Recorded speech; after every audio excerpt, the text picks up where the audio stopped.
How about now? Do we have audio? There we go. Thank you, James. Well, geez, I have to repeat all that stuff again. Don't worry, you didn't miss too much. I was lamenting. I'm tired tonight. We had a big POTA today, and I'm tired. We had some Texas heat. It was hot, but we had a great time too. Boy, we put some RF out there today. We'll talk about that a little bit. But it's nice to see a nice crowd assembling here. Welcome, everybody. James, thank you for the super chat to get my attention. Boy, stunts like that, and my mic might not work at the beginning of every stream. Cheers, brother. Appreciate you. Let's see. I was just mentioning that I see Tierney out there. Welcome. She is one of the winners of our Open Dark Sky project, and I was also mentioning that I haven't been able to get a hold of Andy, the other winner, and so this is Andy's last shot. Hopefully Andy shows up tonight. We can make contact. I've emailed him. I've hit him in Discord. I've not been able to get his attention, so if he doesn't show up tonight, then we're going to pick somebody else and get that out. The lost intro. That's right, Kyle. The lost intro. But yeah, we'll get that out. So, Tierney, I have to apologize. I still have those things sitting on my desk. Like I said, field day happened, and then a couple other things happened, but we're going to get them out this week to everybody. Hopefully Andy will be one of those recipients, but if not, like I said, we're going to pick somebody else and get those things going. All right, let's see. The sounds of silence. All right. We would certainly take some rain. Nicole, we would certainly take some rain. We've been really fortunate here in Texas. Up into the last couple of weeks, we've had our more than our share of rain. I mean, things have been green. I've been mowing the grass every single week, but I think the rains have stopped for us here in North Texas for a while, and things are starting to brown up, and this is not the right time of year for that to happen. I mean, at least we're in better shape than we typically are, but 4th of July, we're usually in a drought situation, and, we're going to have people setting off fireworks. They've been setting off fireworks, especially out here where I live. But you always kind of hold your breath, right? It's always, you worry about brush fires and those types of things. And then the other thing that's a real drag out here where I am is we have so many different animals, and those animals just don't deal well with all those fireworks. And so there's always, lost dogs and cows that get out, cows that go crazy, all kinds of stuff. So yeah, take the heat back. Nice to see you out there, Stavros. You're early tonight, man. You are early. Michael says we're having the same weather pattern as we did in 1901. That's pretty interesting. At our POTA today, that reminds me a little bit. Jason was on the radio, and he made a contact with somebody, and that person came back and said, we made a contact on the very same frequency. I think it was like 4 or 5 years ago. The guy pulled up his log and had Jason there. But that's pretty interesting. The exact same frequency 4 or 5 years ago. And Jason got him again. So that was kind of one of those fun things today. Lots of fun stuff today. All right, let's see here. 45, I saw you out there early. Welcome, buddy. Stavros has got to drive to Florida tomorrow. Ooh. Yeah. That's going to be a haul, right? Hershey to Florida. Are you going to be in North Florida, or? I mean, that can significantly change how long it takes you to get where you're going in Florida, right? So Tim, it's good to see you out there, Rockets and Radio. So apparently, you and Nicole still have power, so that's good. Our friends out on Guam are preparing for a typhoon. So certainly wishing those guys the best of luck, and hopefully that typhoon is of the fun variety. I joined Tim's stream a little bit, and James Quirky QRP was also on there, who used to live, you can probably tell by his call sign, used to live in Guam. And I thought it was kind of funny how they were sharing stories about how typhoons can be fun. So I guess it all depends on your perspective, right? All right, let's see here. I've got a little bit of some this and that to share with you guys tonight. We're gonna be talking. We're not gonna get super technical tonight. We're gonna put on our thinking caps, or maybe our electrodes. Have you guys been following what's going on with California's bill AB 2047? This is the bill related to 3D printing and this crazy idea that they have that they're able to block people from printing firearms on 3D printers. So that's gonna be our downlink subject for tonight. So if that interests you, please stick around. If that doesn't interest you, that's fine too. Hang out as long as you like. I always like to tell you guys what we're going to talk about so you can make an informed decision. But, I think it's a pretty interesting topic. And I think it's, and we've talked about this before, right? With some of the other funky things that California tries to do. The unfortunate thing is they are a trendsetter, right? It's the California effect. When they make some sort of policy and they're able to get it through their legislature, we've got a bunch of states that like to copy what they do.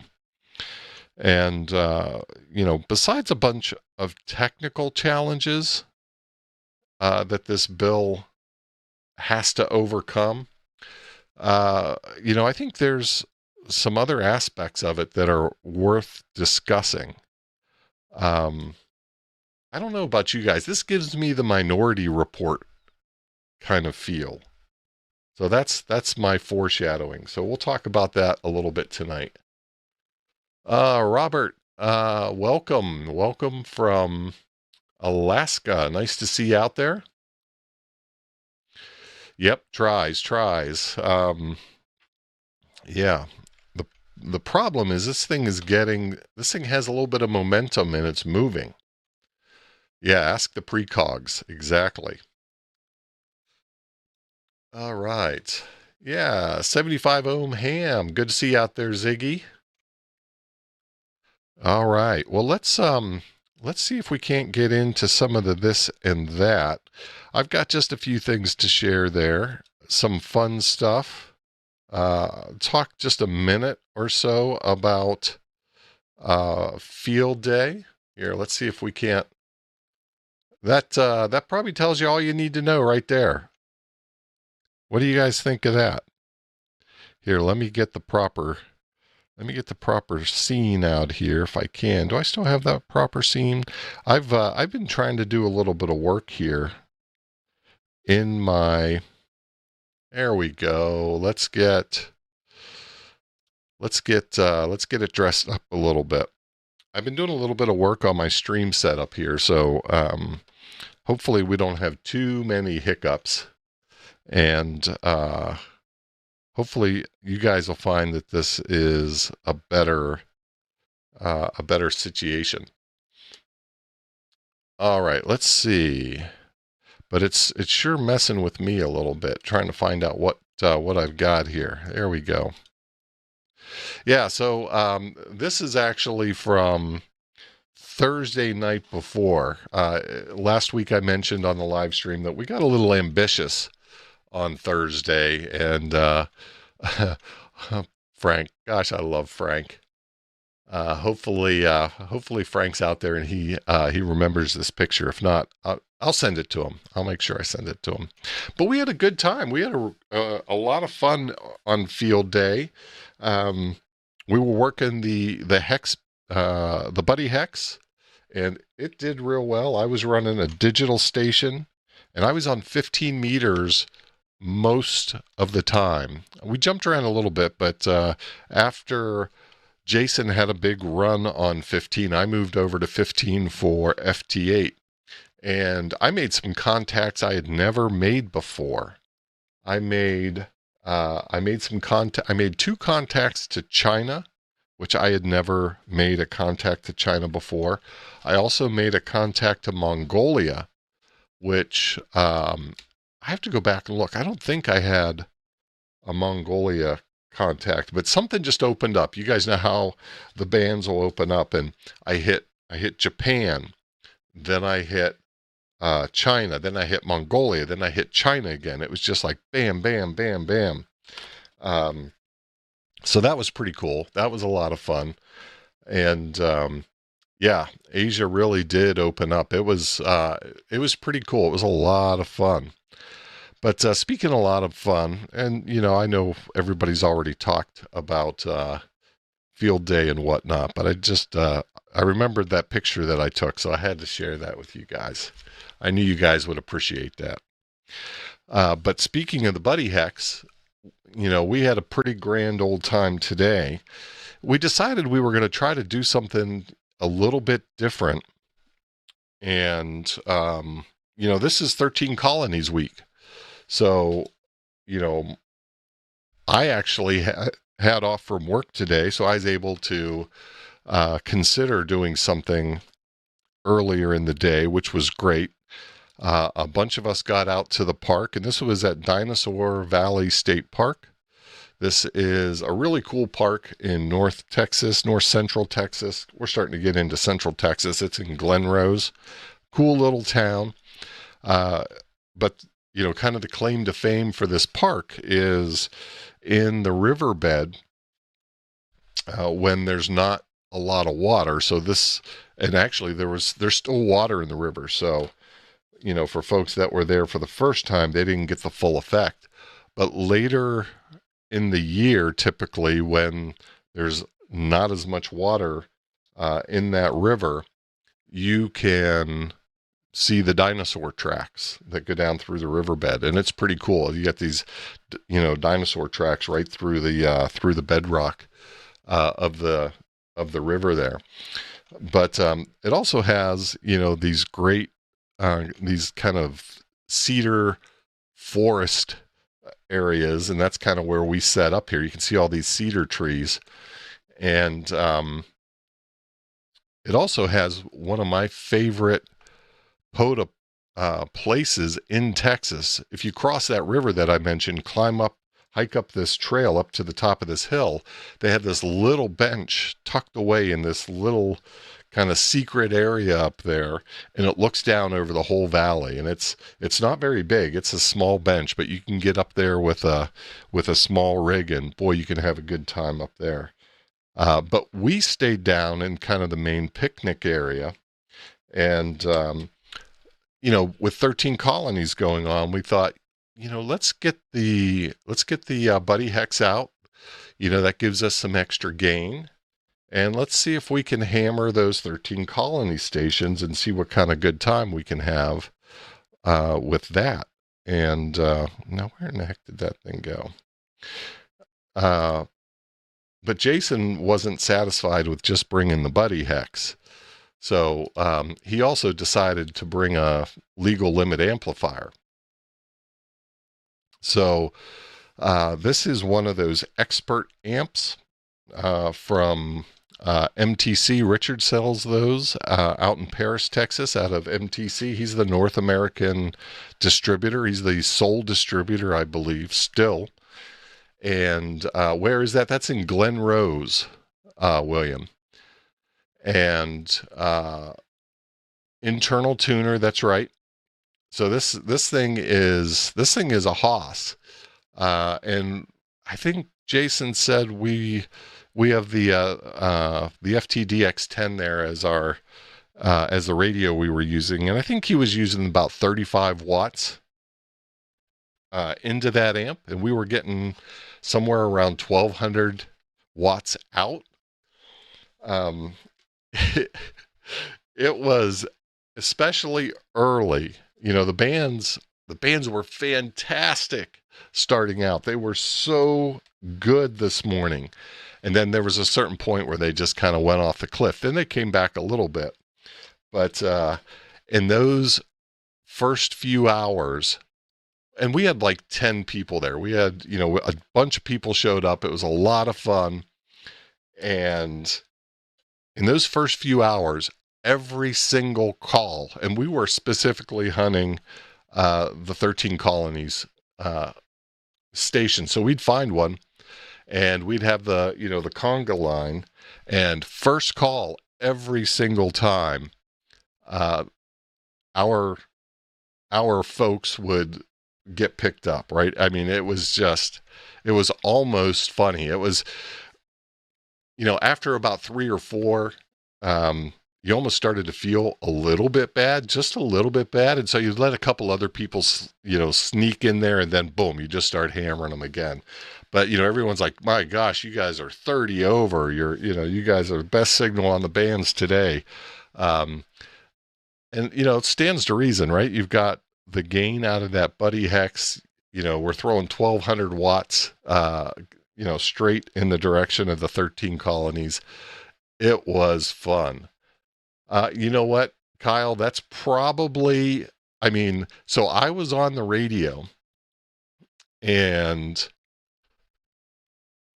it was probably right around noon. That's probably exactly, well, I could look at my log, because things like all of a sudden it was difficult to hear anybody. Let me just take a look here. I was using Polo to log today. Let me see what, let's see.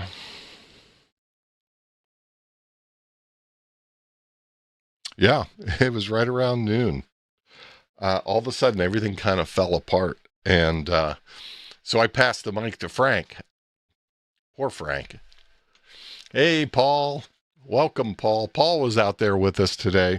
Paul, I was just talking about how much fun that was when we were all lined up. Everybody first call, making a contact on those 13 Colony stations. It was a lot of fun. It was a lot of fun, but it was so easy. I mean, you just sit there with all that power, that low noise floor, that gain from the antenna. It was like shooting fish in a barrel, as they say. And, you know, poor Bill.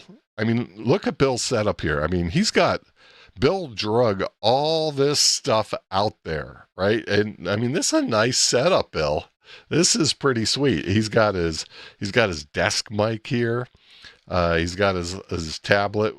And over here, he's got his TX500 with his amp, and he just hooked up a couple fans on that amp. It looks great. It's a great little system. However, when you're sitting next to somebody who's throwing 1200 watts, I think Bill was like, I hope Bill shows up, or if Bill's out there, he can get it straight. I think he was going through a bandpass filter, a 17. He was on 17 going through a bandpass filter, and was still able to make a contact with Jason on 20 because he was sitting right next to him and throwing out all that power. Yeah, Tim, we heard you out there. We heard your call sign, and then we'd jump in there as well. Yeah, that was a lot of fun. It was pretty fun, but I felt bad for Bill. He had his setup. He was ready to go. Set up a separate antenna. He was ready to rock and roll, but it was not to be. All right, what else do I have for you guys tonight? This doesn't have anything to do with ham radio, but dang, isn't that thing cute? This is outside. I was feeding the goats last night, bringing them in, getting them all situated, and this little fawn came out. We've got we feed these deer almost by hand at this point at dinner. And I mean, it's to the point where these deer come in. They come in right at same time every night, and we basically hit them with the corn that we're throwing out at them because they have no fear, right? And they love that corn. But this little one here was waiting for mom to get her fill of the corn. She just sat down and was just so patient. Super cute. All right, what else do I have? I wanted to make this call out here. Many of you probably have seen this. Mr. Good Game, Steve, finished up at the ARRL this week. So maybe it was Wednesday or so, something like that. Wasn't that long ago. Just a few days ago. I think it was on Wednesday.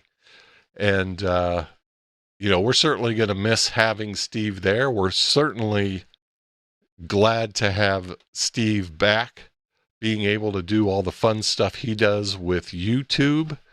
But the impact that he had with the ARRL and Teachers Institute is just really unbelievable.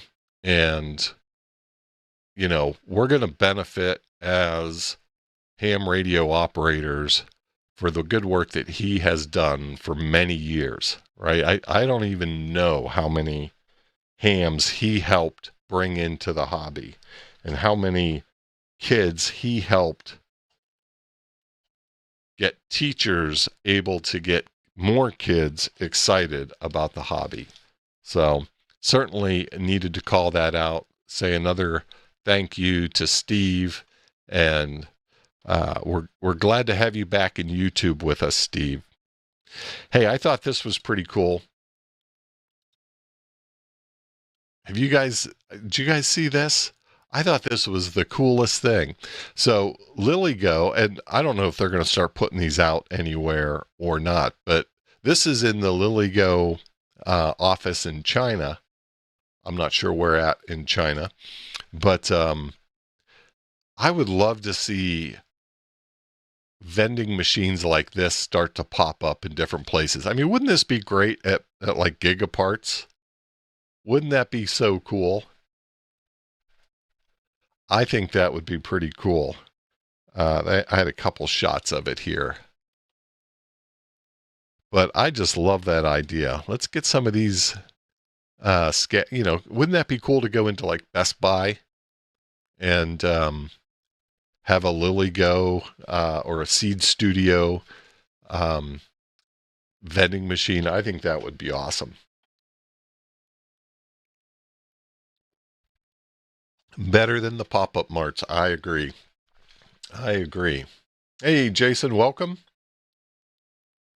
Frank, nice to see you out there. Welcome.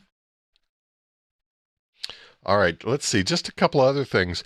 Oh, the other thing I wanted to mention, I really enjoyed seeing all of Randy's posts whenever he went to Germany here over the last week or so.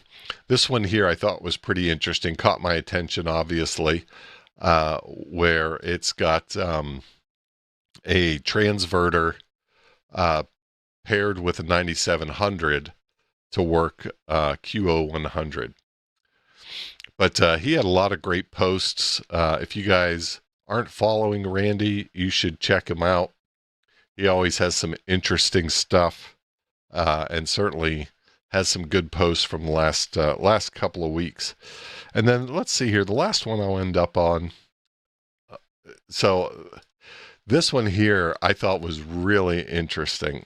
I don't know if you guys have seen this or not, but NASA is calling for volunteers for a year-long simulated Moon-Mars mission, right? So, and I'll drop this. It's an interesting article. You can easily Google it, but I'll drop it in the show description. But they're basically looking for people to give up a year of their life and go on an analog mission. So, one of the other organizations that I follow, it's Oh, daggone it. If I, it's the Mars. Daggone it. I forget. You think I'd remember it. But the Mars Society, that's it. They have an analog space station, I guess you'd call it. They have it. They have a better name. They have an elegant name for it. It's out, I think, in either New Mexico or Arizona, and they will host university teams and different groups to go out and stay for like a week in this habitat that they create, and they run science missions, and they do different things as if they were living on Mars, and then they try to learn and capture data and to do different things. But this is interesting because, you know, NASA wants to do this at a much grander scale, and they want to do it for a year. So, and they're looking for volunteers. So if any of you have a year that you could, you know, spend in a fake space colony, this might be for you. You know what this made me think of? Speaking of Arizona, it made me think of one thing that led to me thinking of another thing. But do you guys remember Biosphere? So out in the Arizona desert somewhere, they created this this thing they called the biosphere that had all of these different climates and stuff within it. They peed in it. Yep, they sure did. And they had, you know, their astronauts had to live in this environment for certain, you know, the idea is that they had, you know, every climate represented within this enclosed geranium. Is that what it is? Gerarium? Something like that. That's what it makes me think of. And it was supposed to be a self-sustaining environment. Well, you know, it was kind of plagued with issues. It was a really cool idea. I actually went out and toured. It's when they still had people in it, so you couldn't go in it, but they had people there, so you could walk around it, check it out, and learn about all the science they were doing in there and whatnot. And then they had Biosphere 2. And then the movie Biosphere came out. Do you guys remember that comedy? Yeah, Pauly Shore. That's right, Biodome. So Biodome was based on Biosphere. That's exactly right. Terrarium. There we go, Joshua. Thank you. Yep, exactly. So this big human terrarium. But I got a kick out of that. I thought that was pretty interesting. All right, let's see here. Let's see if I can get some stuff situated here. Let's see. We're a little bit, I kind of jumped into the this and that a little quicker than normal, but that's okay. Let me see here. Where is my browser? Here it is. Here we go. And let me just toss these up here real quick for folks. Right? I always like to promote my community list. So here's how you get there. If you guys aren't signed up to the community list, please consider that. You can go out there to that URL, learn all about it. This is my email list where I send out an occasional newsletter, and this is how you get signed up for any type of giveaway that we're doing on the channel. And I am approaching, in August, I will hit the 1-year anniversary for the late shift. So we're going to do a giveaway toward the end of August. I think the first show was August 22nd, maybe. So there toward the end of August, we're going to do some sort of giveaway. So make sure you guys are signed up if that's something, if you like free stuff, right? Most people like free stuff. And then let's see here. Yeah, I don't know if I like the way I got some of the stuff set up here. I may have to make some changes. All right, what else do we have here? Let's get on over here to my my link list. That'll be important to share with you guys. Hey, something else I think I missed. I want to share this with you guys. I missed. Yeah, I'm going to have to fix some stuff here. Let me get back over to this if I can. Yeah, I don't know where anything is anymore. That's the problem. All right, let me get back over here real quick. I had a couple things I wanted to share, and this is tied to the to my link list. So you guys may have seen this, maybe you didn't, but this was a notice that Seed Studio put out here just a day or so ago that they're getting ready to raise their prices, right? With different pressures and whatnot, they're having to increase prices, and they're giving everybody fair warning. Hey, if there's something you're interested in, you might want to look at it before the 6th, because that's when they're going to raise their prices. And then I have a lot of Seed Studio. See if I can find it here. I have a bunch of Seed Studio codes out here if you guys are looking for something, right? So in addition to the pricing that currently exists, there's a few different discount codes out there. And if you're on the email list, if you've gotten one of my recent newsletters, there's a bunch more there as well. So you might want to pull that up and see if there's anything that you need before those prices increase. I almost forgot this, right? I had to share this, right? You guys have probably seen half a dozen memes related to this. Well, I had to make one as well, right? So when you need that last grid square, when you're working for that last grid square, boy, how about these two yo-yos, huh?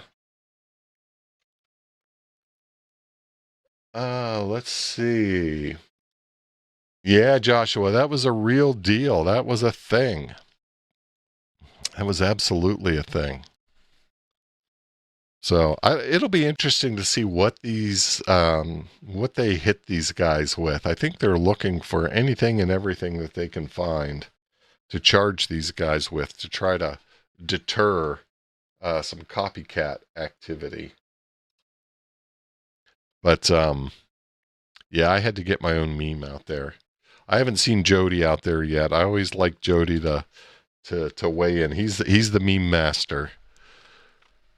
All right. Let's see. I think we're good. I think we're done with all that stuff. I think I got all that stuff squared away. Okay, let's see. So let's jump in. And you guys have to tell me, right? Have you guys been following some of this California nonsense? Have you guys been following this 2047? The reason I bring it up tonight is there was a vote just this Wednesday, just a couple of days ago, related to this. And, you know, this legislation made another step forward that, you know, it's not a law yet, but they're working on it. And let's see here. I'm trying to get situated here.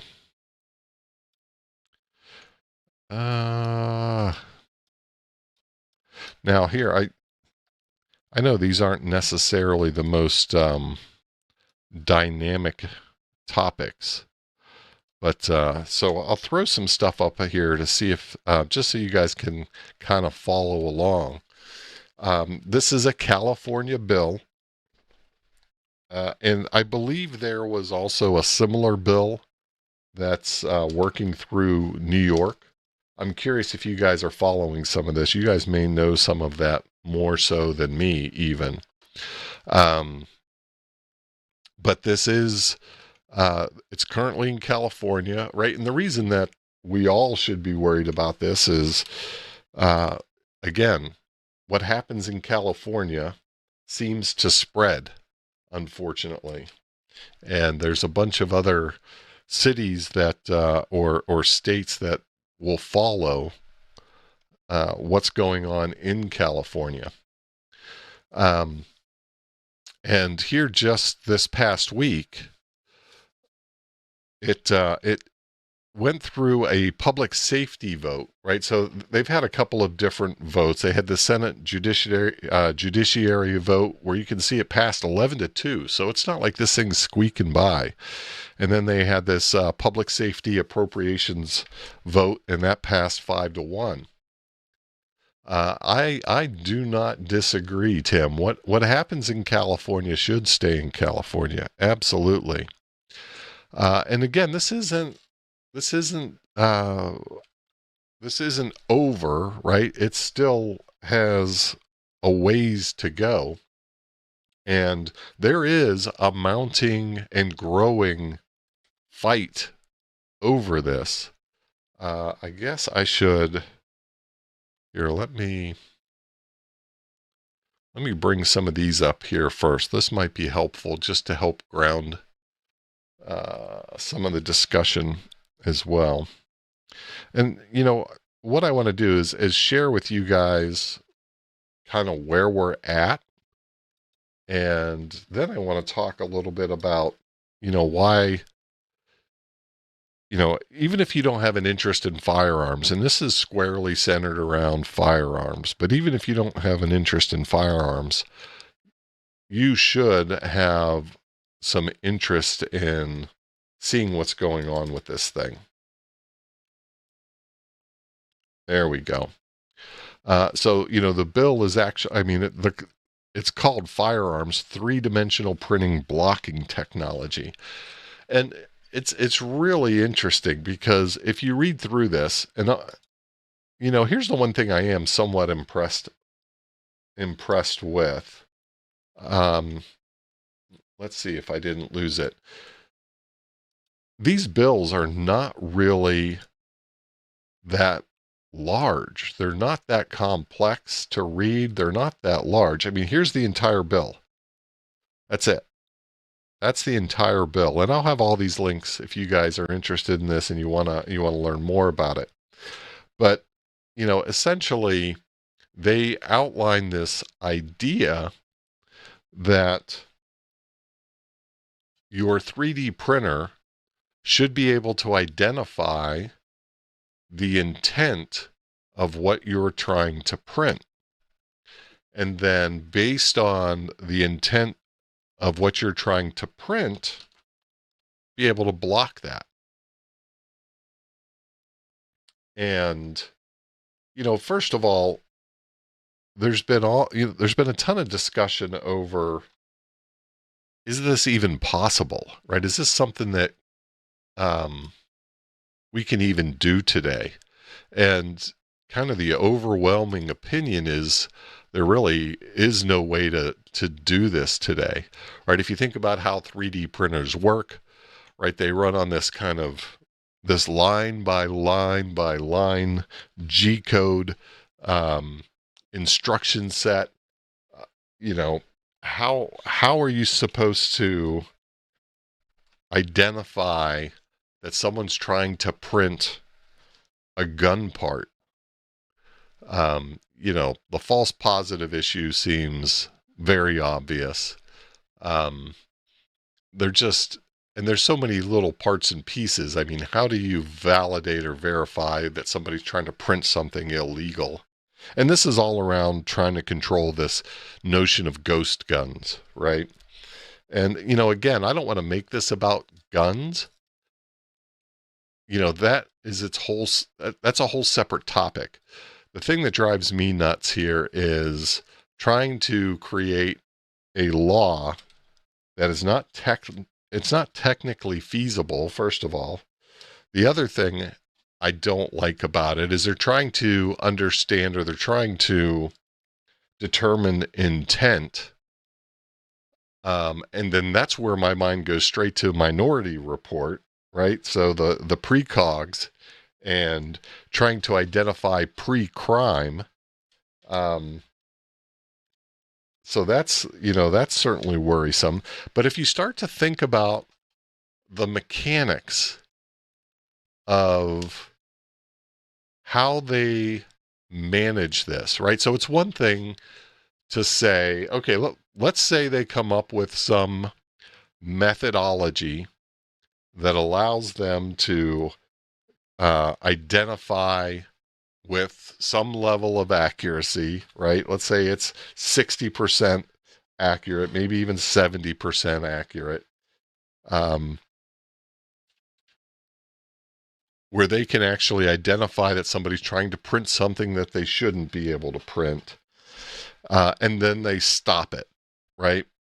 Well, you know that they're not going to be intent on just stopping it, right? And if you think about how all this has to work, right? You think about the types of things that you would have to log, the types of, right? If you just start to think and walk through what the different kind of functional requirements are, the functional parts and pieces to actually track this, right? I mean, I didn't want to use the word track, but there's really no way to get around it. There has to be a way to track who's doing this. And so now when you start to say things like track, you start to think about things like registries, right? And you start to think about having like a historical catalog of all the things that you've printed, right? I mean, there's got to be some control around this, or else what's the point? And when you start to take those next steps and think about how they would actually enforce this, you start to see all of these components that would allow them to do much more than just enforce what you're doing on your workbench. And then, just imagine, right? You have these catalogs, you have these logs, and what do we do today? We throw AI at those things. I mean, just imagine throwing AI at a list of a bunch of logs and, everything you've printed over the last 6 years and trying to uncover the intent of what you're trying to build. I mean, this is Minority Report, right? But you don't have precogs. Instead, you've got machine learning code, right? You don't have to worry about these precogs flaking out on you. You just have to keep the servers up. It's kind of a scary proposition. Well, let me see what you guys are thinking about some of this here. Oh, let's see here. Underground 3D printing coming soon to a neighborhood near you. You know what, Paul? So I just recently got a 3D printer, right? So that's why I'm paying a bit more attention to some of this. And, of course, I've seen all the concern over, the types of things that Bamboo is already doing on their printers, right? So I went to pretty decent lengths to get my printer set up where I am not connected to any of the Bamboo software, right? I'm not using their app. I'm not using their software. I'm using Orca, and yes, I'm giving up some convenience, but I feel like I'm retaining a little peace of mind, if nothing else. Yeah, that's exactly right, Paul. You got it. It's the red flag scenario, right? This guy's printed something that, over the last 4 years, this guy's printed enough parts and pieces that we think he could be assembling a firearm or something else. I mean, it's just crazy. I mean, take a look, and I encourage you guys to go out and take a look at this. It's pretty interesting how awful this is in terms of, again, just their understanding, right? We had these same kind of discussions when we were talking about age verification in software, right? I mean, these guys, they've got some winners out there in California. I tell you, mm, I'm not sure, creative thinkers. Maybe we'll call them creative thinkers. We'll keep it nice. But yeah, so they had this big vote earlier this week, and there was a lot of people. Here, let me bring this up, you guys. So this is a guy I've discovered not that long ago. Again, I'm just getting into 3D printing, but there were a bunch of people that went out to the State House in California in protest, and not only in protest, but to provide public comment before some of these hearings. And you can kind of guess how this stuff goes, right? You get a bunch of people that have, some folks that are, I mean, I would consider them experts, certainly. You have some other folks that are just hobbyists and whatnot. But the 3D printing nerd dude, he was out there. Louis Rossman was out there. There were a bunch of folks out there opposing it. Here's another, if you start Googling this, you'll find a lot of this information, right? And again, I'm just trying to get you guys introduced to it if you're not paying attention to it, so you can start looking at it to understand what's going on.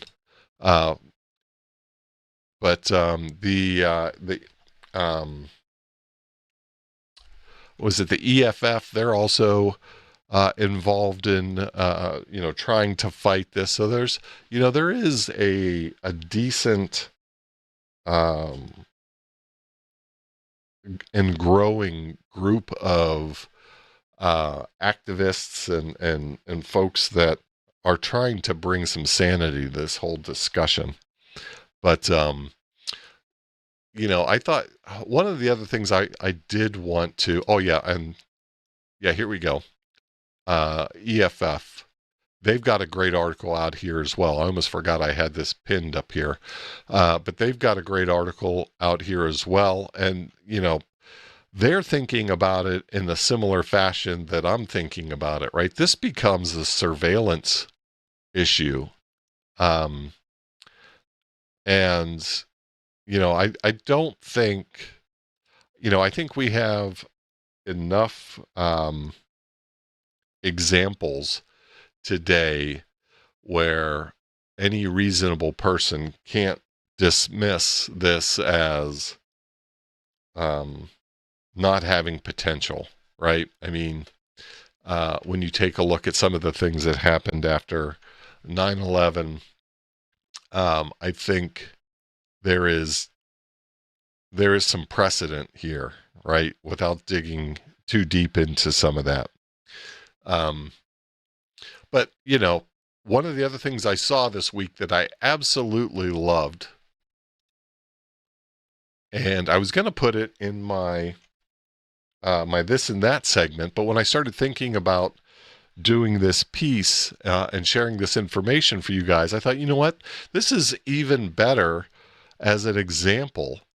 This is a 3D printed case for an RTL SDR, right? And our friend James over at Quirky QRP is selling these. He's got the Molly mount is I think that's the addition that he made. He did respin this from he gives credit to the original source out here. So James always does the right thing there in regards to that. But I mean, look at this thing. I mean, it's got this kind of tactical look to it. I mean, it looks like maybe that could be the grip of a 380 pistol. Why not? Right? That probably is not too far off the dimensions of a grip for a small pocket pistol. And when if you dig into this and you start to read some of the definition that they have here for how they expect to be able to identify some of this stuff by scanning the STLs and trying to create these algorithms to identify these things, which none of it exists today. None of it is this is vaporware today, right? This truly is vaporware. But you could certainly see how something as innocuous as this could get you flagged. And maybe this gets flagged in your catalogs of things that you printed in 2027. Who knows, right? And if you print enough things that get you flagged, maybe that means somebody comes and knocks on your door. Who knows? All right, let's see here. I want to catch up with some of your comments here. It looks like you guys are chatting away. I'm glad to see that. It looks like maybe this is something that is resonating with you guys. So that's good to see.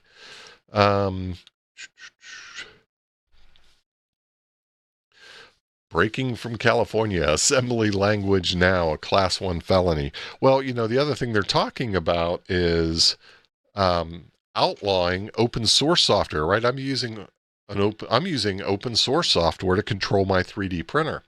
Well, in their world, that would not be allowed, right? That would be an offense. That's a problem, right? I mean, again, if they don't try to close all the loopholes, what good's the law? What good's the bill? And part of closing that loophole is not permitting third-party software, right? You've got to use the manufacturer's software. So, yeah, assembly language now, firmware now becomes a felony, right? Open source firmware becomes a felony. Let's see what else you guys are saying here. Yeah, and Frank's having to bear the guilt of chat. Sorry, Frank, I didn't mean to bring bring California's woes down on your shoulders. Let's see. Oh yeah, a prop gun or a training gun, right? A blue gun. A lot of folks will use a blue gun to teach safety, right? And it's, something that's obnoxiously blue. It's obvious it's not a firearm, blah, blah, blah. Yeah, I mean, are they going to see what color PLA you're printing? And, if it's not blue, then you get flagged. Who knows? Let's see.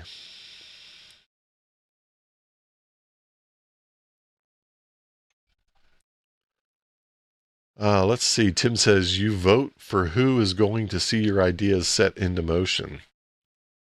Yeah, I mean, that's what I'm saying, Tim. It's like they've got a bunch of them out there.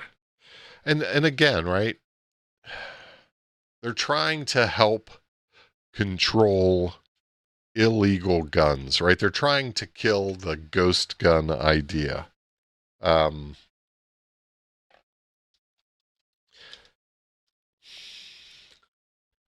It's, again, when you have a bunch of people that are in a position to create laws that don't truly understand the problem, this is what you get. This is the problem you get. It just really is. All right. Good chat out there. Good discussion out there. All right, let me see here. I've got some notes. Let me grab my notes here and make sure I didn't miss any of the important points that I wanted to share with you guys. Let me move some of this stuff around.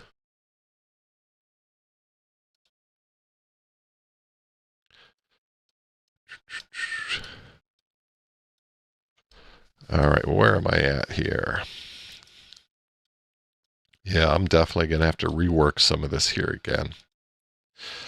Oh, some other things I forgot. I'm just going to throw a bunch of random stuff in here because I forgot to mention it, and it caught my eye. Have you guys seen these things yet? So Tim in the chat turned me on to these. These are a cool little gadget. They have all kinds of interesting firmware out there. We're going to play with this a little bit on the channel. I know Tim is working on putting together a stream related to this, so I'm going to wait to see what Tim is doing with that. And once he gets done, I mean, he introduced this to me, so I don't want to jump in front of Tim. Once he kind of works through that, I think we could have some fun with something like this.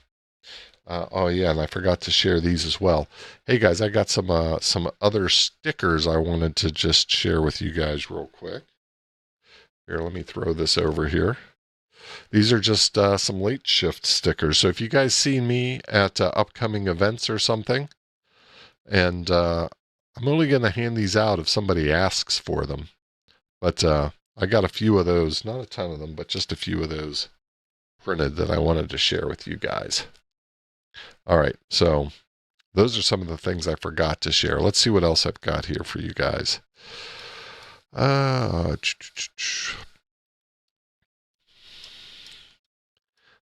my goodness. Yeah, I've got to restructure some of this. This is good. Sometimes you don't know until you go through it. All right, let's see here. I know what I want to show you guys here. There are some upcoming dates that are worth talking about, kind of the timeline that's coming in around this thing. I guess we can go over here. So this is going to get phased in over a few years, and there's some big hurdles that they're going to try to address in those various time frames.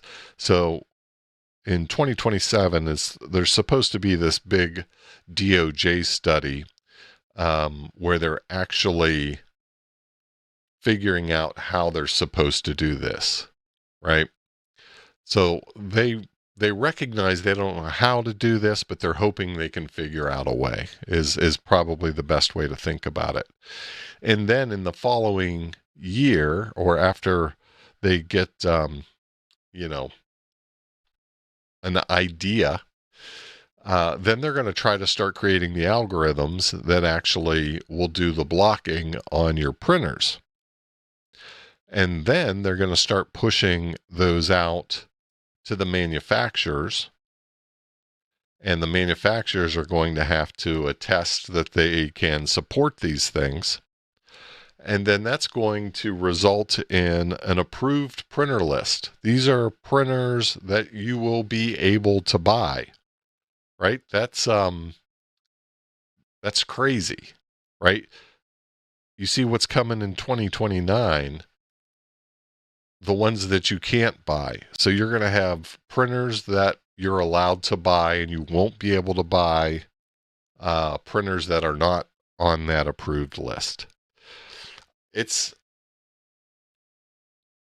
just pretty wild. You know, I know today there's a lot of commercial 3D printers, but I also know it wasn't that long ago when folks would essentially build their 3D printers. How are they going to deal with that? Right? I mean, you can just see that coming back around. Right? Where all the cool kids are going to be building their own printers again. Right? And then, you know, once they have those bans established, they have the approved printers list, right? That's when the criminal penalty phases start to come in, right? So again, It doesn't make any sense to have these laws unless you're going to enforce them, right? It's crazy stuff. Yeah, here's some other notes. I guess here let's pull this back up. You know, I've been thinking about this all week, so it's just got me charged up here. You know, and we've talked about several of these points here. I just want to make sure I didn't miss anything. Right? And so here again, right, we're back to that whole idea of a pre-crime, right, where they're trying to regulate the tool. I mean, we've got many laws today where we're controlling, you know, this is specifically about guns. Again, I hate making this about guns because to me it's so much bigger than that. I think when you start talking specifically about guns, you kind of miss the bigger picture. But you know, they're trying to regulate this tool. They're trying to add this surveillance to your 3D printer, right? They're trying to, I mean, they want to see what you're doing right on your workbench, right? They want that level of surveillance. And they think somehow that's going to control the gun problem, right? Because all the laws that we have on the books today related to guns don't solve the gun problem. But this one will get it done, right? Just really crazy. And again, right, the thing that really gets to me whenever I start to let my mind run on this is, you know, this idea of a print registry. I mean, that, and again, it's not far-fetched when you start thinking about how they administer a program like this. They're going to be creating logs. They're going to be creating lists. There's got to be some ways to substantiate that you printed this thing, right? Or else it's a, you know, he said, she said. Yeah, he said, she said situation, right? So they're going to be tracking this stuff, right? And that just screams of registry. And we all know that registry is a bad idea, right?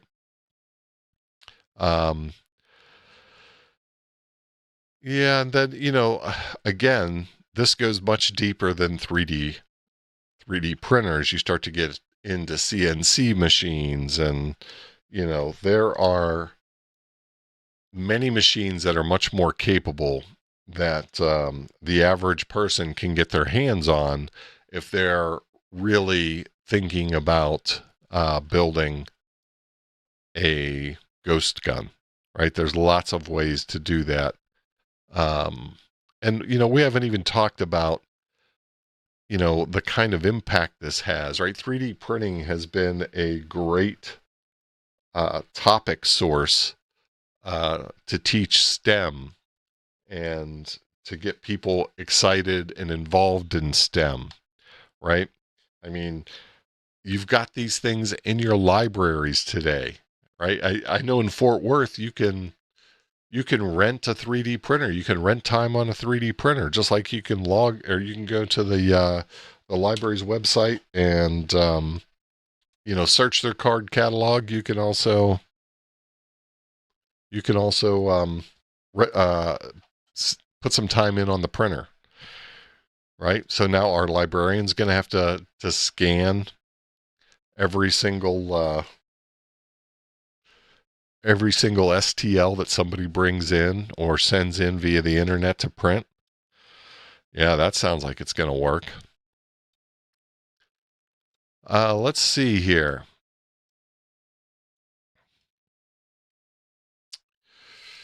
Yeah, like I mentioned before, Louis Rossmann is also, I know a bunch of you guys watch him. I enjoy watching him as well. He always gets kind of involved in the right fights as far as I'm concerned, right? His right to repair type things. Going off onto a different subject. I don't know if you guys saw the recent video he did about supporting Will Prowse and Will Prowse getting sued by Battleborn. So I think he's always getting involved in the right stuff. So it's always interesting to see his take on some of these things. So certainly that's another place for you guys to reach out and take a look at, some other sources. But yeah, it's, I think it's a problem. I think it's a big problem. And it's the kind of problem that worries me, certainly. And it's something I think we all need to pay attention to and look for opportunities to get involved, where you can, where it makes sense for you. And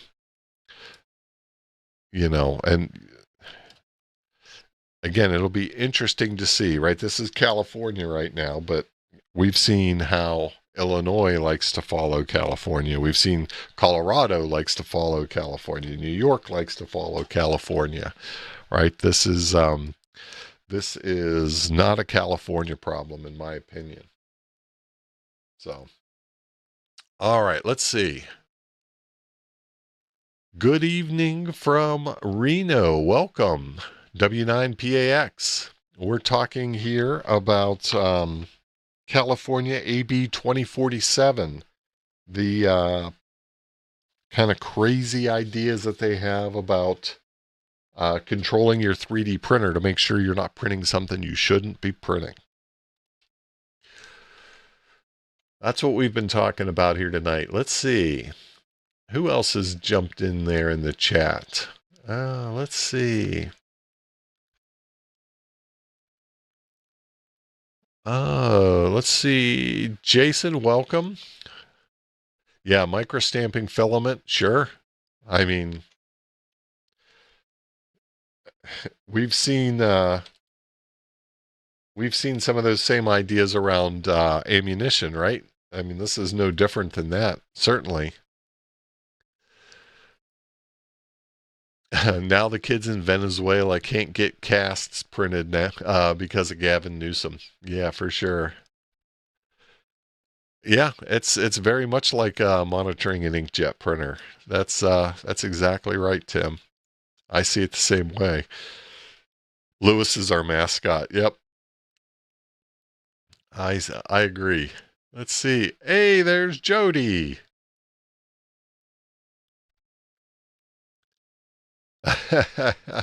Glad you were able to make it, Jody. Jody, I can. So I hold Jody's meme game like way up here. So anytime I attempt to make a meme, I always like to get some feedback from Jody. Let's see if I still have that queued up here. Jody, I gotta believe that you have made some memes of this type yourself in the last week or so.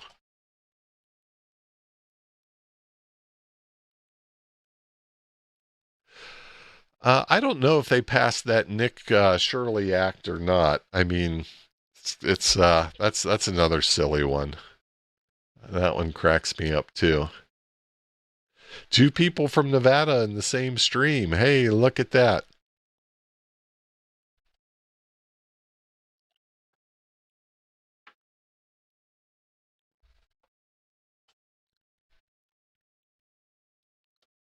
But there you go, Jody. When you just need to get that last grid square, when you're down to that last grid square, that was my contribution to meme world here this week.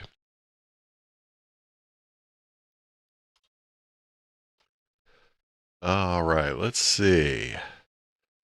Yeah, so that was my topic for tonight. Again, I'll put all of these different links and such out there. So if you guys are interested, you want to learn more about AB 2047 and the silliness that's going on in California and how they're trying to restrict your 3D printer, I encourage you to do so. I'll do what I can to help you find some sources. These are sources I found and that I've been reading over the last week. And, I will warn you that if you are a normal human being with, normal common sense and thought patterns, this is just going to get you fired up. This will get your blood boiling. You will not be, you don't want to do this to try to go to sleep. Put it that way. This'll get you fired up. It gets me fired up every time I think about it. It has not been signed. And let's see here. Michael, I'm not sure which one you're talking about. If you're talking about the Nick Shirley Act or if you're talking about the 3D printer thing. But the 3D printer thing certainly hasn't got to the governor yet. There's still a few additional hurdles, but it's worrisome when you start to see this thing pass by wide margins as it's making its way through the process.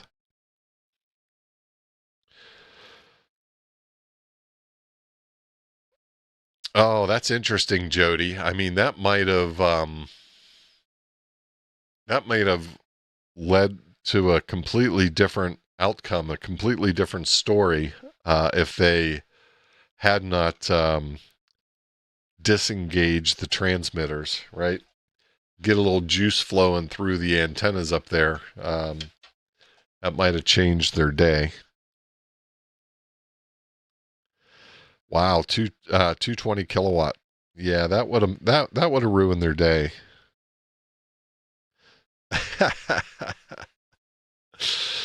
Tim, I'm trying not to lead, I want everyone to think for themselves on these things. And again, I think it's very short-sighted to call this a gun issue, because there's so much more riding on this than whether or not you're able to print your own handgun or other type of gun. Let's see. Ziggy says, all my prints get uploaded to the cloud before being transferred to my printer. Yeah, so that's exactly what I wanted to avoid, Ziggy. So I, instead of just getting my printer out of the box, plugging it in and following the directions, I went on an internet scavenger hunt to figure out how to get this thing working without connecting it online. And so, if it's a bamboo, that's certainly standard operating procedure, right? That's the way they do it. But there are certainly today, with some of the different open source options, and those options are quite good. I mean, Orca is pretty much the same thing as the bamboo software, as far as I know. An interesting video to try to make pew-pews from random printed parts. Yeah, that would be interesting. Certainly. It's a short path, Jody says, it's a short path from this law to where anything with copyright or trademark will be charged to your credit card. Yeah, it's, I mean, there's so many implications, right? And those are certainly realistic implications, no doubt. I think those get enacted quite quickly, actually. I mean, it is a very short step to go there. I think it's a little bit of a bigger step to get to some of my concerns, right, where they're creating registries or creating catalogs of your print histories and some of those things. But I don't think it's that far off, because, again, I think these are all byproducts of implementing a practical law, if you want to call it that, right? I think any way that they are going to be able to track and enforce this, there's going to be a bunch of artifacts of your activities generated from using your printer. And again, how scary is it when you can take these reams and reams and reams of data and just throw AI at it and try to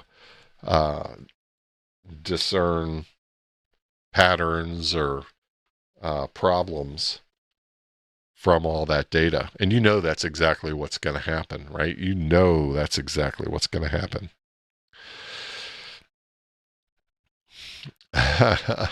I like that one, Jody. Let's see. Michael, that's an interesting thought, right? Freedom is never more than one generation away from extinction. We didn't pass it to our children in the bloodstream. Yep, it must be fought for, protected, and handed on for them to do the same. Yep. Doesn't happen by accident, and it doesn't happen without intention and work, certainly.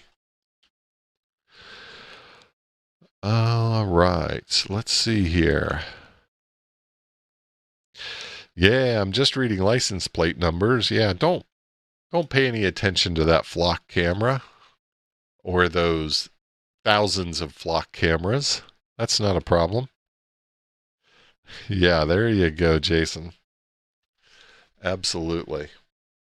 But you know, the scary thing is everybody here, all these comments just show you how, I mean, we've all seen this in other facets, in other, you know, in other topics, in other genres. It's easy to apply those other situations to this situation, and I think that just makes that point, certainly. All right, so I think I'm done with my California bashing for tonight. Let's see, what else would you guys like to chat about? Let me see what else I've got for you guys. I've got, I just dropped a video on the LilyGo M6 and my use of that over the last several weeks. So I got it right before Hamvention, played with it for a couple of weeks here at the ranch, took it to Hamvention, took it to Field Day. So if you guys haven't seen that, you can check that out. I'm just about finished.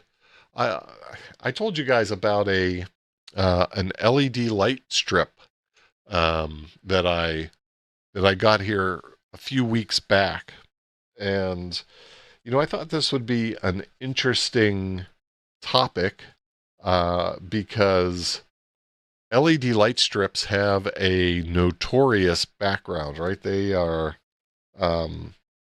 they're just known to be such noisy and RF generating monstrosities, right? It's like, can anything challenge the touch lamp? Maybe an LED light strip.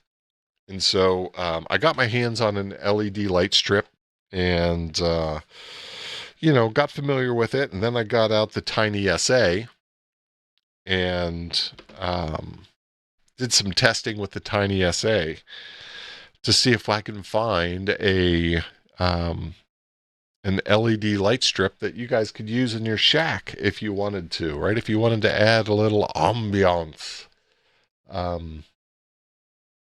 So that was kind of a fun little boondoggle that I went on, and so that one will be coming out real soon. Spoiler alert, I did find one. So I found one that I'm very happy with in terms of what it does in the shack. So, well, Chris, here is, so I'll give you guys a little preview here. So I looked at this and I looked at it in my environment here with the tiny SA with the light off, obviously my baseline, and then I turned on a single color LED, and then I put it into like party mode, right? You know how a lot of these LED strips will have, different modes to them, right? That will flash colors and change, you can get this heartbeat type of reaction out of them. You can get, all kinds of different things, right? These runners and the most obnoxious mode that I could find was something called party mode, where it's just flashing constantly. So that was kind of my, my worst case scenario. So I tried to look at it from all those different scenarios. Yeah, Chris, so in this party mode, it does a number of different things, right? It'll do the flashing thing, and I get exactly what you're saying, but it also does the pulsing thing, right? And that's where it's dimming and gets bright. It's that heartbeat or that pulse. So, and for me, and I've had it in my shack now for a few weeks. I don't use any of those kind of goofy, silly modes. What I do find myself using it for is if I'm doing like a long session on the radio, or if I'm just working here at my desk, I'll put it on like a calm, cool blue. And it just kind of gives a nice hue to the operating position here. It just gives a nice hue to the shack. Like in the morning when I come in, if I want to get on the radio in the morning and I'm just not quite, on my third cup of coffee yet, I'll put it on like an orange. And I tend to just leave it on the single color. But anyhow, you guys will see that coming along fairly soon, probably next week. Let's see what else I've got. Let's see.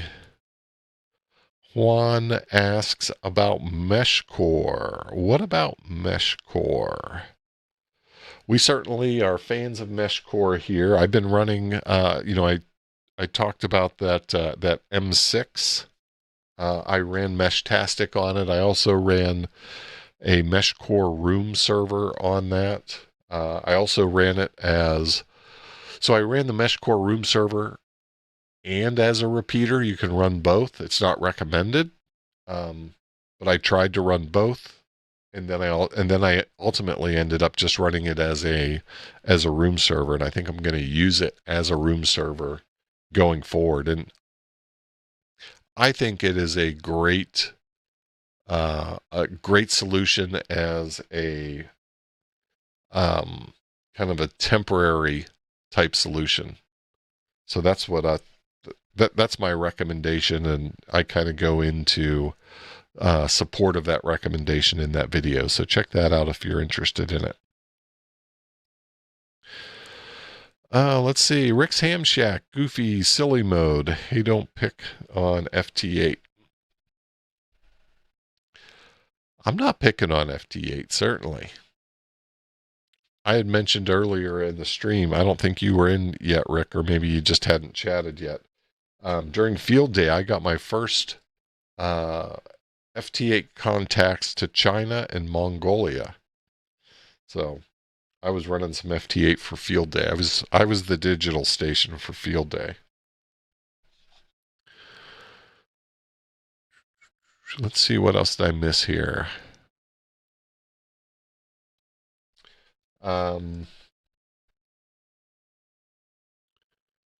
Another Nevada person. Look at that. It's getting crazy up in here. Gotta watch out for the Nevada crew. Let's see what else I've got. I've got to get to, I've got a bunch of cool things. I've got, I think I mentioned this a couple of weeks ago. I've got the LilyGo Crow Panel 10.1 I've been playing with. I'm trying to I'm trying to create a little application to share with you guys with that, a little project that we could work on and do something fun with that. It's causing me to learn some new stuff, which is always good. So, we'll do that on a live stream coming up here before too long. Let's see. Tim, TinyGS is going dark. Uh-oh, Tim. You've got some news here I'm unaware of. Is that something that's happening? Let's see. What's going on with TinyGS?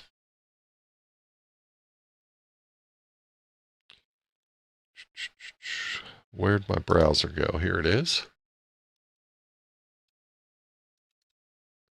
Is TinyGS going dark permanently? Is that what you're talking about?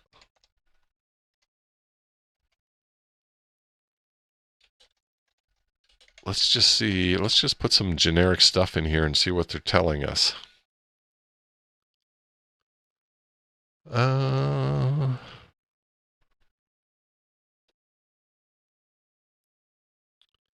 Platform or service changes. These guys don't know what's going on here. Let's just see what we got here. Tim, if you've got some additional context, drop it in the chat there. Oh, you're pulling everything in. Ah, okay. You're getting ready for your typhoon. I'm with you now. I'm with you now.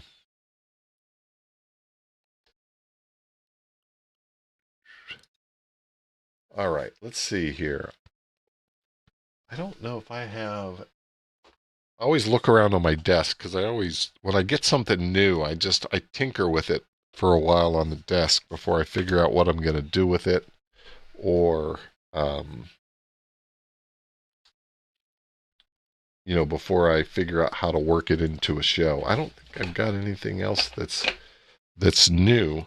I hadn't been playing with my Tiny SA, so that was really kind of a fun little project, playing with those LED lights. It got me interested in my Tiny SA again.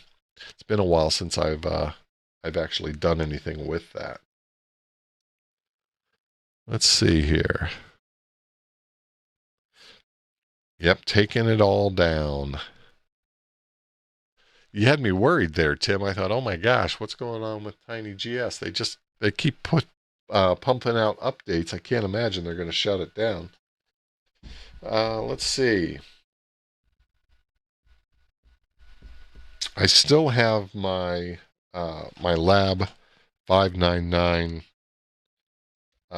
MP, my TX500 MP to play with. Maybe we'll do that next week or so. That might be a fun thing to play with. Get a radio on the desk here and play with a radio next week.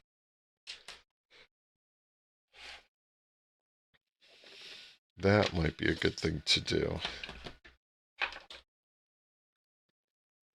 Boy, I really need to clean up this desk. I didn't do anything overhead because my desk is a wreck. I got some cleanup to do. All right, let's see here. Oh, we still have some people hanging out. Let me see if I can come up with something else to chat about then. Let's see here. I'm trying to get some of this stuff cleaned up. I've got to go back. I do want to play with this thing. Like I said, I don't want to steal any of Tim's thunder though. But this is much cooler than I expected it to be. I'm going to, I don't know if you guys are playing with these yet or not. They're not that expensive. They're maybe $40 or so. This is the M5 or the M Stack.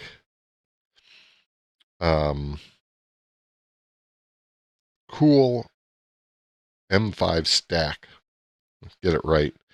Cardputer ADV. And I understand, I want to look at this. Nicole had mentioned something that I thought would be kind of fun to look at.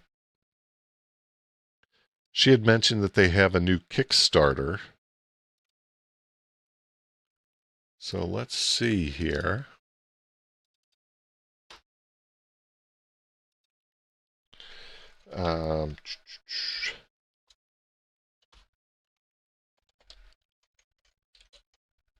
I think it was a Kickstarter. Oh, let's see here. Cardputer Zero. I think that was it. Yeah, this is what she was talking about. Because she said something about a transparent black case or something.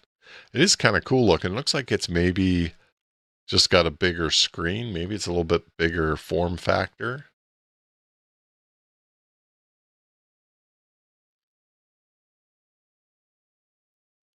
I like the look of that that one there. Let's see if what's different about this thing. In November, you know what though? I have not. Every time I do a Kickstarter, I get frustrated because they never deliver on time. And maybe I'm just picking bad ones. It could be all my fault. But the things that I'm interested in, they never deliver on time. There's a bunch of videos on it. So is this one different in that it runs Linux? What's the processor in this thing? Full Linux? Like real Linux? Like Debian Linux? What's going on here?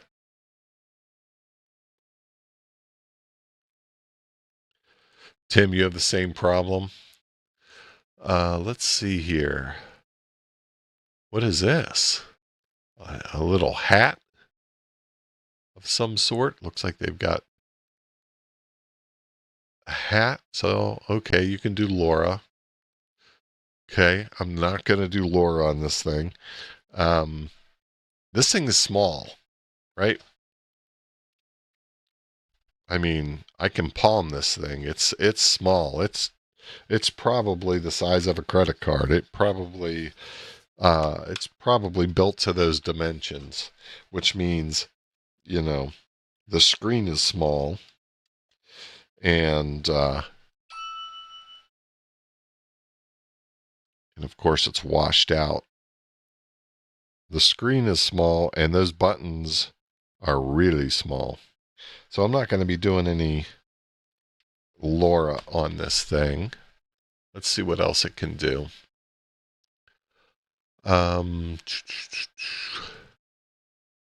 Lots of modules, which I think I can just use with my regular M5. I think I'm gonna have to do a little bit of research on this thing. Let's see. Cybersecurity learning platform. So does this thing run like? What's it doing here? I thought it might be running like Calyx or something. Let's see, specifications. There we go.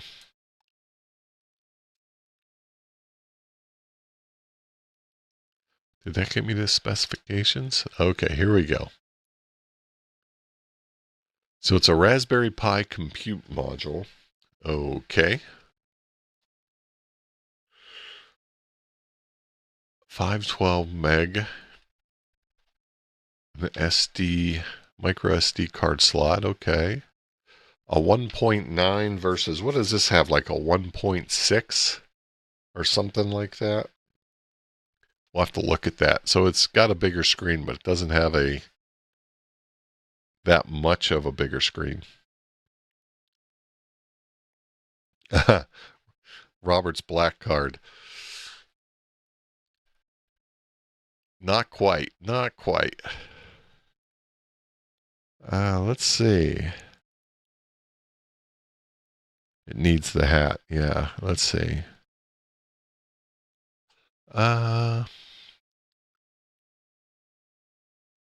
Ethernet. Now, I don't think this thing doesn't have an well, it's got the, that makes sense, right? Because it's got the Raspberry Pi compute module. That's got built-in Ethernet. So it's basically, so is it a card module with a case and a screen? Okay, you got a Grove connector. There's your audio input. There's your HDMI output. CMO, here's your LAN port. USB-A. 2x7 socket. But is that what the, well, let's see.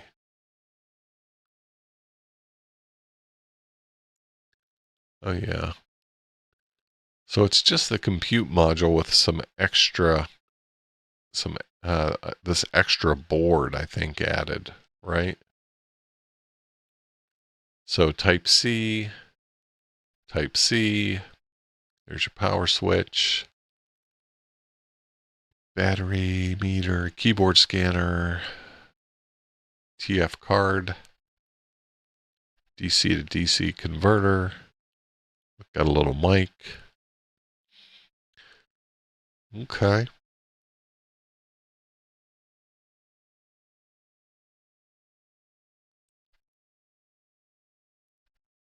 So it looks like a cool little package. I don't know how much those, what are they? What are they? A CM5? Is that what it is? CM5 Raspberry Pi.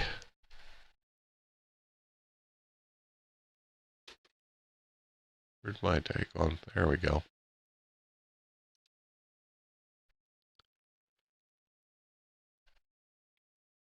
Yeah, so those, you know, okay, so those are $70 themselves these days.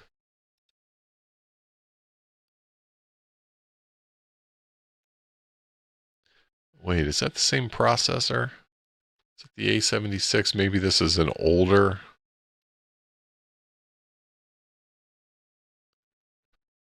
BCM 2837.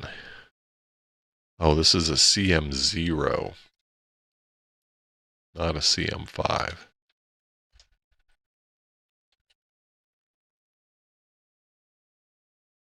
How much is a CM0? They're pretty cheap, aren't they?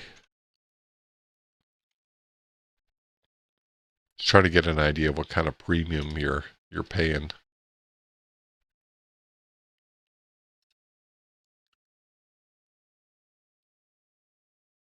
Rest of the world. No resellers. None are available.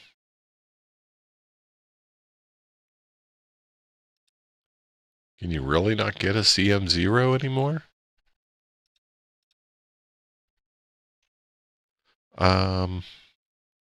Maybe not the light. How much memory does theirs have?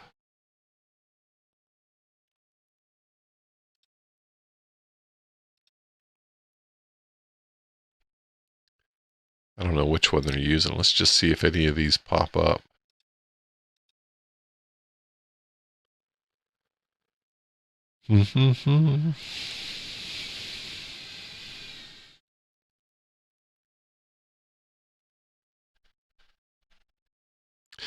Hey, Jojo, welcome. Yeah, so maybe you can't even buy a CM0 anymore.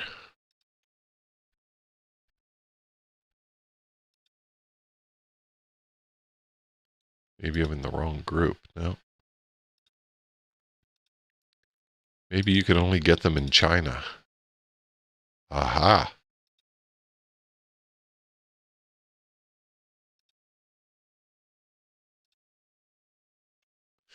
Maybe that's a problem.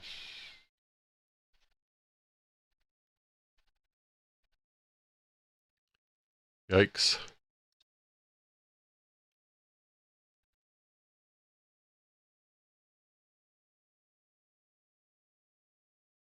China market only.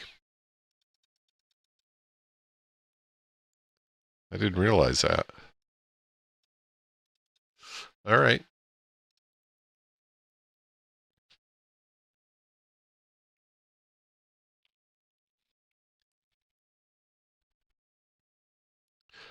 Yeah, so yeah, it's kind of a cool thing, I guess, right? 89 bucks.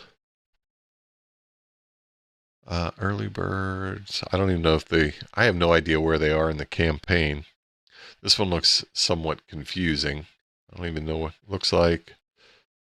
So you can't get the early bird stuff anymore. Let's see what you have to, where are we at here? Not at the 104 level, not at the 119 level, the 138 level. Maybe you can't get any of these now.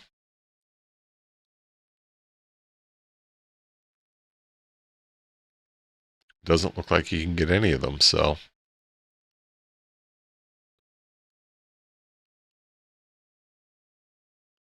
Oh, let's see what they say here.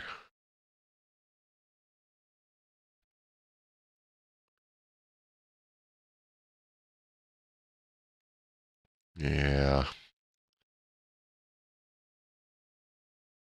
I don't know. Let's see. What do they have for risks?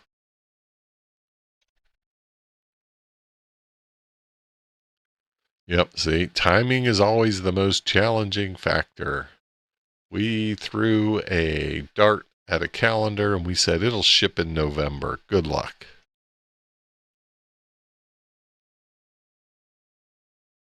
But it looks like, now wait a second,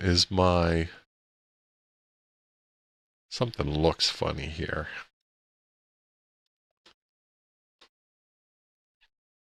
Why is it showing everything in?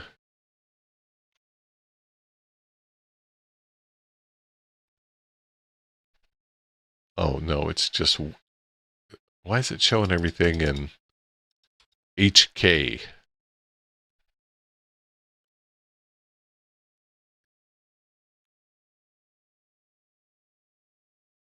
I don't see anything here to set my region. All gone. So I think maybe Nicole got one of these transparent black ones. I'm not sure if she did or not.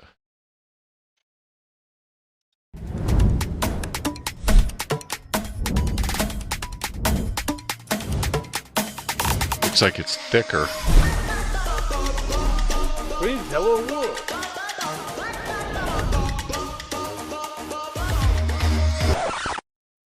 Seems a little loud, maybe. Sorry about that, guys.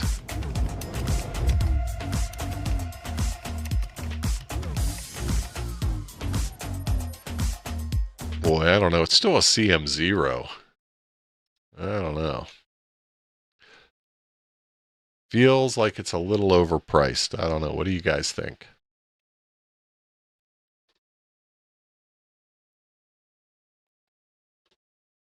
Seems a little overpriced to me.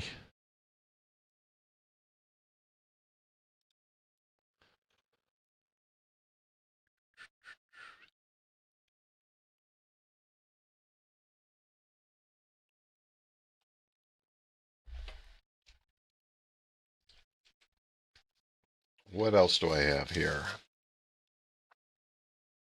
Oh, I know. I can talk a little bit. I have a video. I have most of a video. I might just put it out as a members only video. I was doing a video of a satellite pass that I did during field day. And it was an ISS pass, and I wasn't sure if the digipeater was up and running. So I was set to do both FM and digipeater. So I had Had my 2730 connected to my elk antenna. And then I had my D75 in my back pocket connected to my ARRL antenna. And so I had one antenna in my hand. I had another antenna leaning up against my leg while I'm trying to work the FM contact. And where our cabin was for field day, we were out at Cooper Lake State Park here in East Texas. You drive out and there's like a circle, and there's like 5 cabins around that circle. If you guys saw any of the field day videos that any of the folks put out that were there, we had to stretch our coax over the road so it wouldn't get driven on by the 3 other cabins that were in our circle.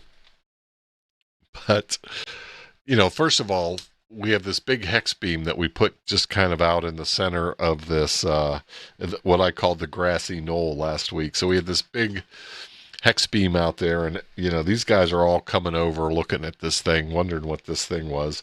And then I am out there, and I've got just, I'm draped in antennas and radios, and,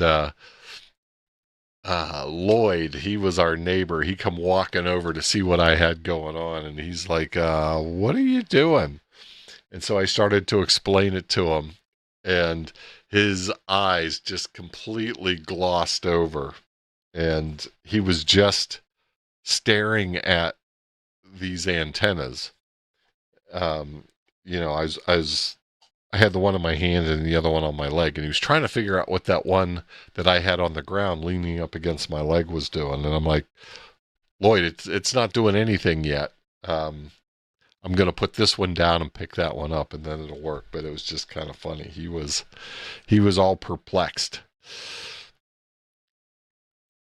All right, Juan Des, thanks for hanging out. I appreciate it.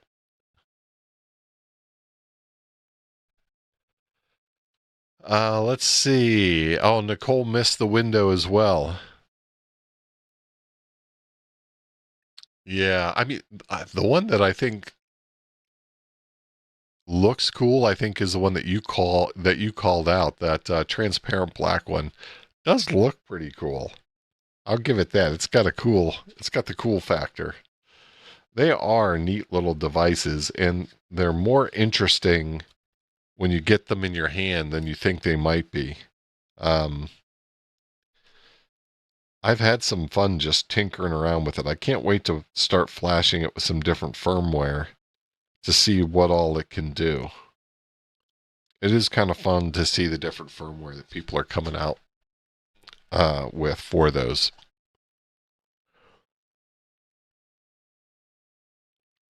My ARRL antenna stand worked great on field day. That's great. So I was working with a brand new relatively. I was working with a brand new linear satellite rig, one I had not worked with before. So I've told you guys that I have an 818. I bought an 817, and I've got it set up in a chest rig pack that can host both of those radios.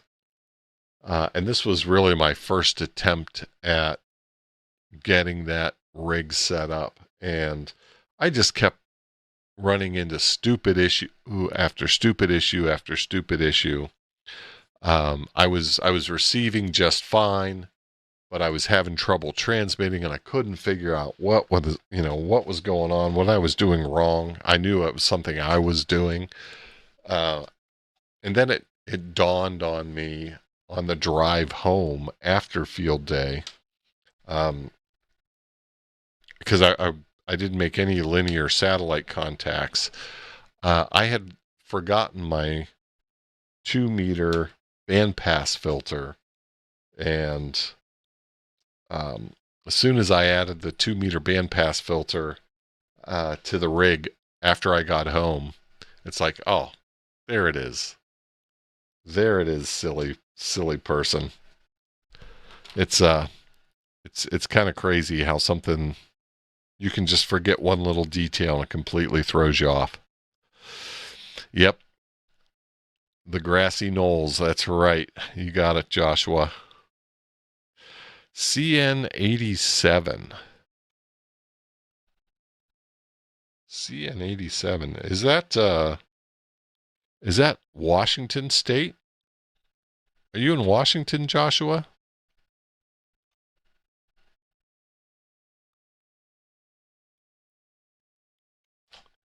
CN87. That seems to be up there around Washington. Oh, yeah. Okay. I thought so, because I know I was chasing some of those grids for a while. It is kind of funny how you can remember some of those things from time to time.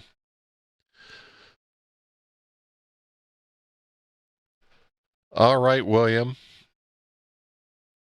Glad I was able to get you some relaxation this evening.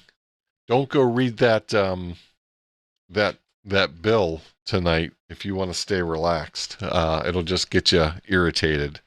But thanks for hanging out with us tonight. Appreciate it. All right, let's see what else. 4th of July stuff tomorrow. I'm gonna just hunt some 13 colony stations. You know what? We did not. It was interesting. So we had that amp out. We had the hex beam. We really only stayed on 20 meters because we were having such a blast. I mean, once we did a little bit of 13 colonies, we hunted everything that was on 20 meters at the time. And then when we started to call for our POTA activations, it was just so much fun. We kind of lost sight of the 13 colony thing. So I think I don't know how many stations I got for 13 colonies. Let's see here. 1, 2, 3, 4, 5, 6. I only got 6 of the 13, so I've got a little bit of work to do. So I'll do a little bit of that tomorrow. It's going to be so today we officially hit 100 for the first 100-degree day of the year. And like I said, it was hot. It was muggy enough that it was just after, you hit about like 2:00 in a Texas afternoon and it's all over, right? It's all over but the crying at that point. You're at, you don't get to the hottest part of the day until about 4:00. But we were in at 100 at like 2:00 today. So it took a lot of steam. I was hoping to take a little siesta here once I got home, but that didn't pan out. It rarely does around here. There's always something to do. So, but that POTA wiped me out today for sure. That was such a good time though. So much fun.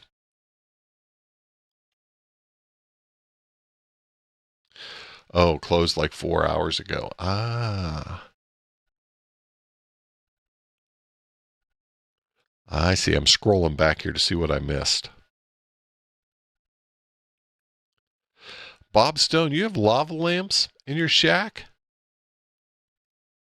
Whenever I was a young kid, gosh, I was probably 8 years old. We were in Germany for a couple of years. And it was, let's see, it was 1975. So it was in the heart of the 70s. And I can remember my parents had, so they were smokers. Everybody was smokers back in the 70s. And they had 2 sets of ashtrays. And I think they got them on base in Germany. But they had 2 sets of ashtrays. They were both orange. No, wait. One was One set was orange and the other set was black. And the orange ones, they had a translucent tube in them with a light, right, whenever you turn them on. And they had like glitter in them. And then the black ones had orange, they were lava lamps. So I remember just being a kid and turning off all the lights and just turning on the ashtrays and watching the lava lamps and the glitter in the glitter tubes.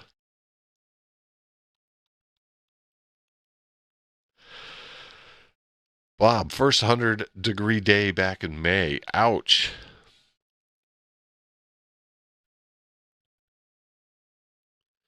Yeah, and I don't subscribe to that. It's a dry heat stuff. 100 degrees is 100 degrees. It's hot. And 105, 106 is stupid. And we get some of those. Oh, nice. 90s edition versions.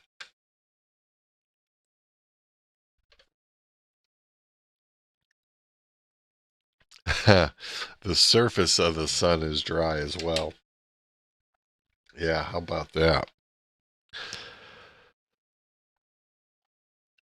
Yeah, it sure is, Tim. Texas is hot. 120. Oh my gosh. That's just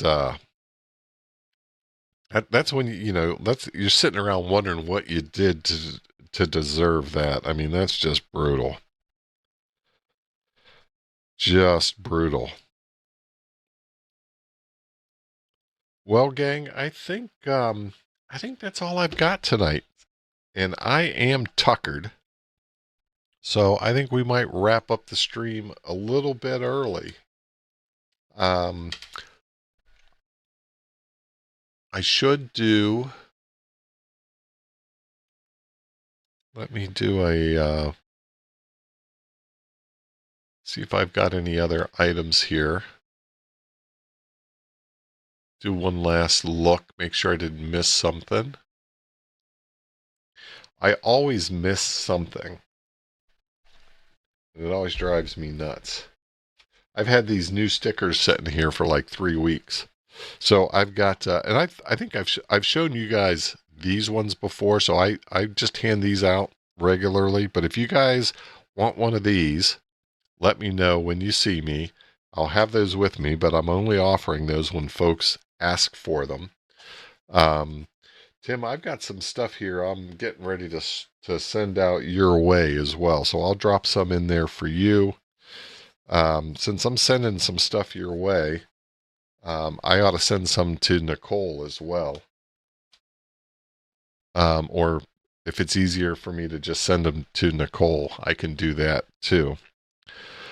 But so Tokyo my fingers are still crossed for Tokyo. I am still waiting for my passport. I expect it'll be here next week. And if it comes next week, I am in good shape. If it doesn't come next week, I'm getting worried. Because as you guys may or may not know, you can't purchase your airline ticket on an international flight unless you have a valid passport. That's part of the information that you supply when you make your purchase. So mine had run out. I sent it in several weeks ago. I think I'm on week 7 that I'm waiting. So I'm thinking it should be here next week. So that's, I am hoping that's the case.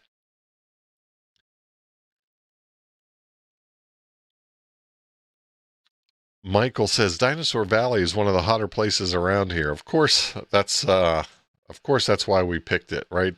I love that park. I just think it's a cool park. Okay, great. Yeah, that'll be easy. Then Tim, I'll send along an envelope with some goodies in it for Nicole as well. Oh, good. You're confirmed. Good. Yeah, I'm hoping to get confirmed next week. So, yeah, you bet, Nicole. Let's see here. Oh, you're trying to get her to Tokyo? Good, good. Yeah, I know that some of my other some of my other friends here are hoping that well, they're I don't think they're hoping I don't go. They're hoping that I'll go next year as well because they're not able to go this year and they want to go next year. I have a feeling that once I get there, I'll probably want to go every year. Um, I'm sure that's going to be the case, but let's see. Joshua says, I found two little girls' passports on the side of the road. Oh, and they were just issued in April. Oh, yeah. Yeah, I am sure they are glad for that. Don't forget your cowboy hat. Yeah, Sean, I'm already going to stand out, as you could imagine. Yeah, that timing can be tough. I tell you, that timing is tough here too. I mean, there's so many like great things in August, right? You've got DEF CON, the week before Huntsville. You got Huntsville, which is just one of my favorite ham fests to go to, because it's just everyone is just there to relax and hang out and chill. I mean, the ham fest itself is great, but um, it's this thing, it's turning into an all-week ham fest, and the ham fest portion of it you can do in less than a day. You can really do it in like 4 hours. Uh, it's just such a great time, though, with everybody camping up on Montesano. We have such a blast. And then, of course, you have Ham Fair in August as well. So there's three big events. Yeah, I know. It's going to be, I keep thinking of Mr. Baseball, Stavros. I'm gonna be like Godzilla walking around Tokyo.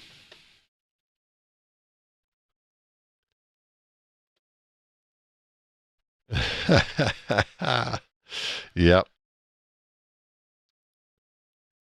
Yeah, Tim, we'd walk around like the Twin Towers. Yeah, that was good to see you too there, Michael. It's good to see that show keep growing. It's gosh, I would love to see it get back to HamCon scale. That would be awesome. We definitely need a big show here in the DFW area.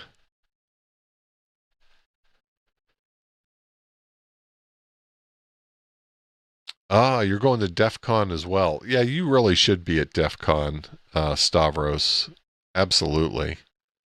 Um, I tell you what, I'm really looking forward to is the overlanding shows in the fall. Right, it's a little bit cooler. It's a little bit of a different scene.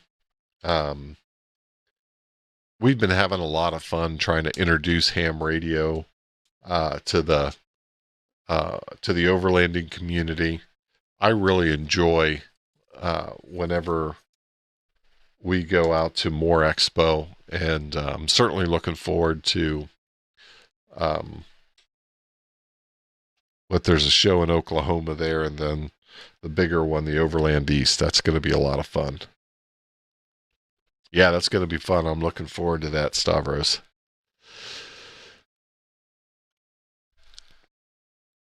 Hamvention scale is on the horizon. Woo! That would be nice. That would be nice. All right, gang. Well, it is 11 bells. I am going to get on out of here. I want to thank you all for hanging out with me tonight. I hope you guys have a great Independence Day weekend. Thanks for kicking it off with me. Um, please be safe if you're having some fireworks fun. Keep all your fingers keep your eyes intact, all that kind of good stuff. It's crazy, that stuff that happens with fireworks. So be careful out there. Have a good time. And yeah, we'll do this again next week. So thank you all, and we'll see you next time, gang. 7-3.